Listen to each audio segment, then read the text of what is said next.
File 1, file 2, file 3 সব গুছিয়ে রাখি, সময় ভালো চলছে। উরে বাবা, কখন কে চলে আসবে বলা যায়। ডিয়ার দিদি, ডিয়ার দাদা, আপনাদের ফাইল সব ঠিকঠাক জায়গায় আছে তো? একটা দাবি আর একটা প্রশ্ন। আমার দাবি এটাই, সব পলিটিক্যাল পার্টি বুঝলে বন্ধু, ব্যাপারটা হচ্ছে অনেকটা একই মেলা থেকে কেনা বিভিন্ন মুখোশ।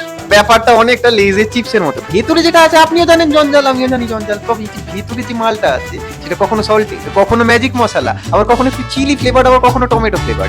আর এই চিপসের প্যাকেট হয় কখনো লাল, কখনো নীল, কখনো সবুজ, আবার কখনো অরেঞ্জ। এখন পলিটিক্যাল এই প্লেগ্রাউন্ডে কি চলছে, এই চ্যাংদোলা করে তুলে নিয়ে যাওয়া, কে বেগুন কে বাঘের বাচ্চা, এই সব ব্যাপার তো আছে, সেটা নিয়ে আমি কোনো মন্তব্য করছি। তবে আমার প্রশ্নটা অন্য জায়গায়। দেখুন, যখন পলিটিশিয়ানসরা প্রোটেস্ট করে, তারা রাস্তায় নামে, তাদেরকে খুব ভদ্রভাবে সরিয়ে নেওয়া যায়, তাদের গায়ে কিন্তু কেউ হাত দেয় না, বা আমি সেই অর্থে কখনো দেখিনি পুলিশ এসে তাদেরকে পেটাচ্ছে বা তাদেরকে মারছে। কেন? এদের গায়ে হাত দিলে হয়তো এই পুলিশদেরই চাকরি যেতে পারে, হ্যাঁ কি না? যখন প্রোটেস্ট করা পলিটিশিয়ান আর এই হাই প্রোফাইল মানুষকে পুলিশ চ্যাংদোলা করে নিয়ে যায়, যখন তাকে ভ্যানে তোলে, তখন সে কি বলে জানে? তখন সে বলে তাকে এই রাইটটা ভারতের কনস্টিটিউশন দিয়েছে, freedom of speech, freedom of expression. প্রশ্নটা আমার এখানে, কোথায় যায় এই কনস্টিটিউশনাল রাইটস, কোথায় যায় এই সাংবিধানিক অধিকার যখন সাধারণ মানুষ রাস্তায় নেমে প্রোটেস্ট করে? এবং আমার মনে হয় যখন সাধারণ মানুষ প্রোটেস্ট করে, এই প্রশাসনের মধ্যে কথা হয় সংবিধান, ও মাই গড, কনস্টিটিউশনাল রাইটস, এগুলো কি খায়? এটা কি পাখির নাম কোনো? এটা কি মাথায় দেয়, গায়ে মাখে, কি এটা?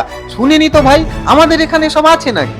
বলছি ডিয়ার কিউট প্রশাসন, এই নিয়মগুলো কি শুধু তাদের জন্য যারা নিয়ম বানাচ্ছে এবং নিয়ম ভাঙছে? আর আমি আজকে এই প্রশ্নটা তুলছি একটা শিল্পী হিসেবে না, একটা সাধারণ মানুষ হিসেবে আমার ছবির মাধ্যমে।